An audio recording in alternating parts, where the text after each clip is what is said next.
I hope that a new generation can listen to our own experiences and then make up their own minds. Now, let me go back to 9/11. 9/11 occurred, and I was a graduate student in Medina. It's cliched now to say that it was a wake-up call for so many of us. It was definitely a wake-up call for me, and it made me realize that my place was back here, preaching and teaching to my own peoples in the English language, that I needed to come back and give da'wah. There was just so much misinformation about Islam, so much fear, so much antagonism. And so I, wrapped up my master's program. Instead of completing a PhD in Medina, I came back to America and started my PhD here at Yale. And, for the first few years, I was busy teaching with our institute. Basil was one of our earliest students, very active on our forums. We taught all types of classes, Aqidah and Fiqh and Hadith and Sahih Bukhari.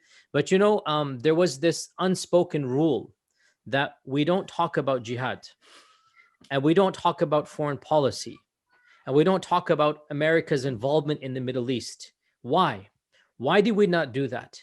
Primarily because it was very, very difficult. Our own government, our own countries, our own, the Western world, America in particular, the people were still in complete shock from 9/11. And they were so traumatized that to merely attempt to explain, to merely attempt to contextualize, would have been perceived as a justification. At that point in time, to be brave and point out foreign policy issues, right? If you were Noam Chomsky, if you were a white Caucasian preaching out against American foreign policy, you would be marginalized and just not mainstream. But if you were a brown-skinned cleric, you would be in Guantanamo, frankly, or at least in jail. If you were a brown-skinned Muslim cleric in that time frame where the paranoia and emotionalism was at an all-time high, and we knew of people, I know people, and Basil knows people who are totally innocent and are still sitting in jail right now as we speak, for nothing except thought crimes. And for maybe some who are a little bit more than that, but not actual terrorism, maybe speaking or doing things that definitely in the gray area. So all of us felt that it wasn't wise to address these issues, head on. And so we adopted silence. And we taught our classical sciences and Aqidah 101 and Fiqh 101 and Hadith 101. And we just did not really discuss the elephant in the room. And this is 2004, 2005, 2006. This is, Al-Qaeda is growing stronger and stronger. Attacks are taking place, across the world, in Europe as well. One or two here in America are taking place. And we're getting more and more confused. And during this time, confused meaning, how do we confront this? Not confused, like we all know what our group of people from our institute, we're all on the same wavelength, that we were definitely not pro-American. We were definitely not American foreign policy. We're definitely criminalizing what our own country is doing from an ethical standpoint and from an Islamic standpoint. But we're also not on the side of these movements that think it is okay to just kill and launch bombs and Times Square. There was an attack in Times Square. Somebody tried to blow up a bomb in Times Square. People doing things in Europe and France and whatnot. And all of us, did not agree with that methodology, as well. So what we did was we just adopted a code of silence. However, that code of silence had to break eventually. And a number of things happened. First and foremost was the rise of a very influential, very famous cleric who spoke English. Pre 9/11, he was probably the most famous preacher and teacher in North America. His cassettes, and there was no YouTube back then. His cassettes and his CDs were basically the rage. Everybody knew them. Everybody was listening to them at the time. And even when 9/11 happened, this particular cleric adopted a stance that was basically our own, which was that we're critical of American foreign policy, but we're not going to jump over and say we should start killing the average American citizen. He adopted that for a number of years. And by the way, FYI, for the record, yes, I did interact with this person. He knew me. We were acquaintances. We were never friends, but we were never enemies at that stage. We knew each other. And, he was older than me and senior to me in age. And so, there was that sense of, okay, he's preceding me in the da'wah. I had come back from Medina, and he decides to, well, a number of things happened. He went to jail in Yemen. He came out a very different person. And he then basically said it is obligatory on every single American Muslim to start doing crazy things, blowing up, whatnot. And so, I mean, you have to take a stance. You can't just ignore this. And that was one of the wake-up calls for all of us, that we can't just be quiet anymore. This person is being listened to by our own student base, by American Muslims, Western Muslims, and we can't just ignore that he is calling for an understanding and for violence that we're opposed to. And that was one wake-up call. Another wake-up call, which again, same time frame, and in fact related to this individual, and I will mention this person by name because he's in jail now, and that is the infamous underwear bomber, the Omar Farouk Abdul Muttalib or something. I think Omar Farouk Abdul Muttalib. The underwear bomber, where he tried to blow up a plane by lighting up a fuse in his underwear that had some bombs and whatnot. And again, this individual had actually attended one of our seminars. He had attended Ilm Summit. And I barely knew him. I met him, I said salam, but I didn't really know the person. He wasn't satisfied with us. He left us. He traveled to, Yemen, where this particular individual resided, and he joined his movement. And then he attempted to do what he wanted to do. The government got involved. Our institute's name got dragged in because he had, a year before this, attended our seminar and then moved on. Alhamdulillah, look, our names have been clear from the beginning. Our institute and our group of people have never been under suspicion of that type of thought, because we are crystal clear. And even the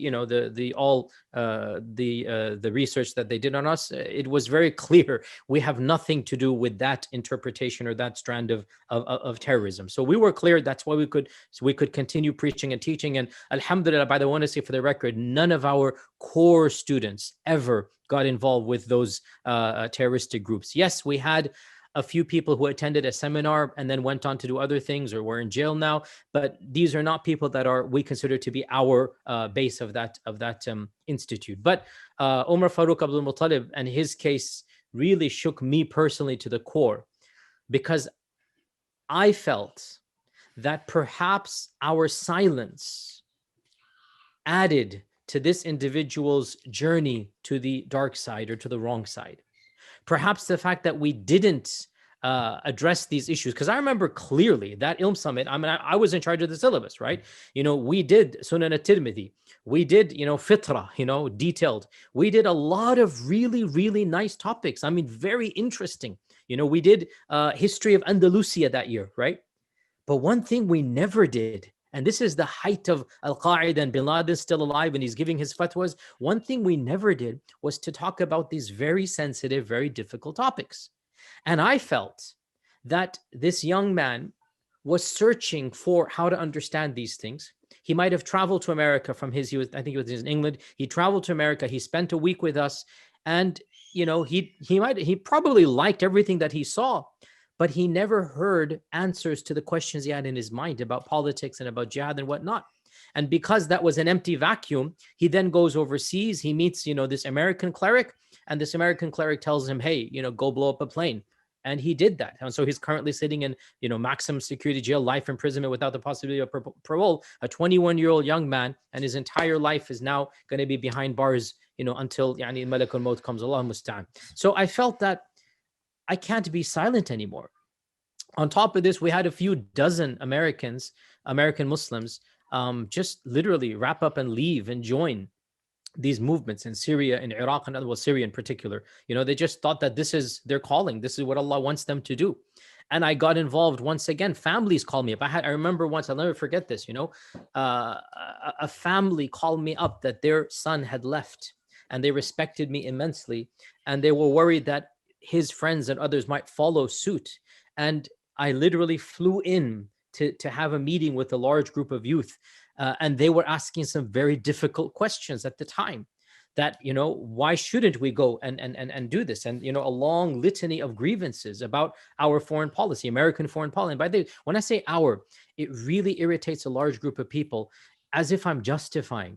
Look, I am an American born and raised here, and I have no other place to go. And when I say our foreign policy, it's not a iqrar, it's not a silent approval. It's a political reality that whether we like it or not, the country that I'm associated with, its foreign policy is causing a lot of violence and grief and damage.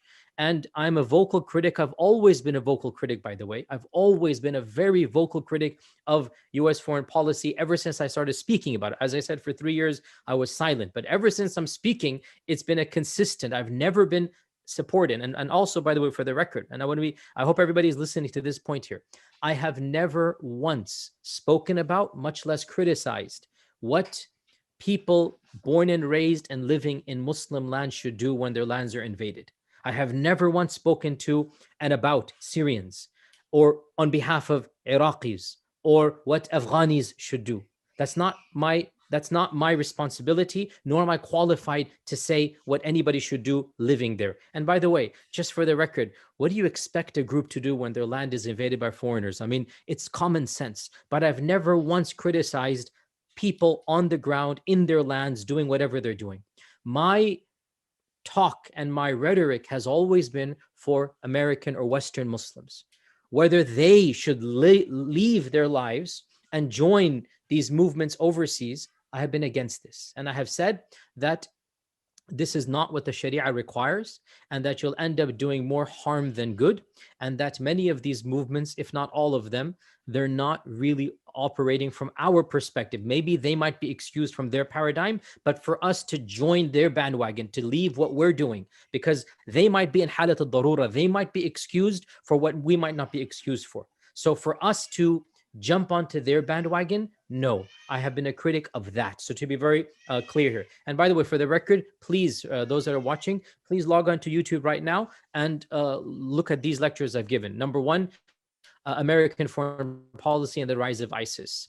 Number two, on the 10th anniversary of 9/11, frank remarks on the 10th anniversary of 9/11. This was in a public auditorium in DC, and I spoke to journalists and people on the 10th anniversary of 9/11 to 2011, basically, and I spoke very frankly about American foreign policy. Number three, when that American cleric was assassinated by our own government, I wrote, I was the only Muslim, the only national Muslim to publicly condemn our own country. Yes, the wordings I chose, many of the people didn't like that because they wanted it to be harsher. I understand. But my condemnation was published in the New York Times as an op-ed.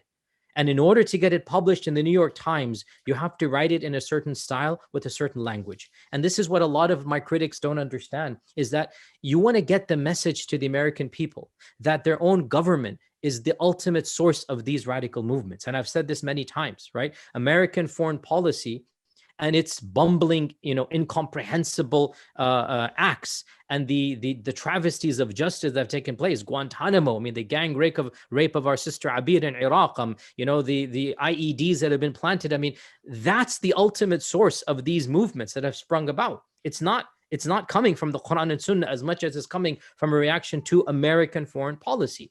But does that justify jumping over to the other side? Anyway, so to conclude my points, I want to hand it over to Basil here. So to link it to our brother Basil.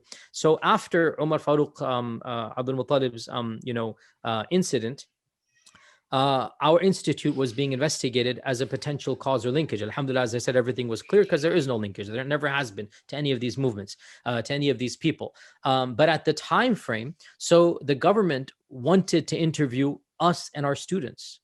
And many of our students felt that this is a betrayal of our Islamic values. If we tell the government about this individual and what he did or what he didn't do, they felt that the wala and bara concept that they had been taught from other interpretations of Islam, we did not teach that interpretation of wala and bara, but it was around. It was public, this knowledge of wala and bara that is there. And I don't agree with this misunderstanding of wala and bara, but they felt that merely by cooperating with the investigators and answering their questions, that this is a betrayal of the values of Islam. And I remember very clearly, and I was still at Yale at the time, we had a conference call with all of our senior volunteers and students, and Basil was on that call as well. And the reason why we had that call was that when we told our students to answer and cooperate, Basil, amongst others, but Basil was one of the main people, strongly objected online in our forums.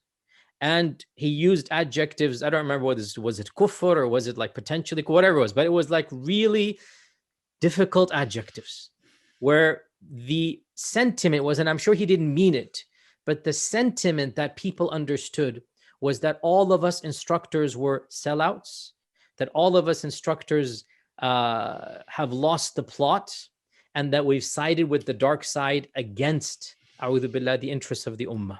Okay. Now, I know he didn't use those words. I'm kind of reading it in, but the sentiment that people extracted from it was that, right? And I'll be honest, I was very hurt at Basil's message. And I blamed myself and all of us for not addressing those understandings or misunderstandings from day one. Our tacit silence in the face of a rising interpretation of Islam that we disagreed with, our silence at addressing their shubuhat, allowed people like Basil and many others to absorb ideas that I always believed are dangerous, but we never confronted. And Umar Farooq's incident kind of sort of brought this to a forefront.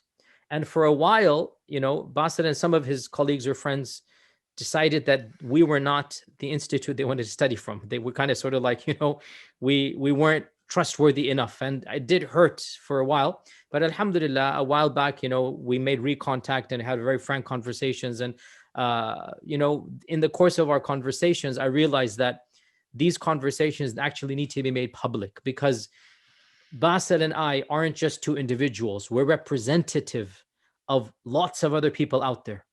And for us to have this frank conversation and put it online, I hope, insha'Allah ta'ala, that it causes anybody else who might be having some of these other symptoms or doubts or shubuhat to hear from somebody who has gone through it, and from somebody who was opposed to it from the very beginning, but perhaps maybe wasn't as vocal as needs to be. But anyway, the way that I see this is that these issues are so difficult to talk about for multiple reasons. First and foremost is the level of genuine, bona fide, legitimate anger and rage, like the emotionalism that is natural and Islamic and understood. I mean, every human being, and especially a Muslim, should be angry that our lands are being invaded for no reason, that people are being killed, bombs are being dropped. Guantanamo is still to this day open, still. After 20, I don't know how many years now, still there are, I don't know how many dozens of prisoners now. They're 70 years old, whatever it is, and it's still not shut down. Gang rapes of American soldiers on Iraqi girls and whatnot. The preacher was killed unethically, constitutionally. I wrote that in the op-ed. But the preacher's teenage son had no crime, and they blew him up for no reason. They literally just to smithereens. A'udhu billah. How can you not get angry? Your blood is going to boil at this, right? And so when there's nothing to do and there's all of this anger, and then you have this strand of Islam that says, okay, do something, the feeling comes doing something is better than doing nothing. But that's false, because sometimes doing the wrong thing will exacerbate the situation rather than solve it, right? And that's the point of long-term planning.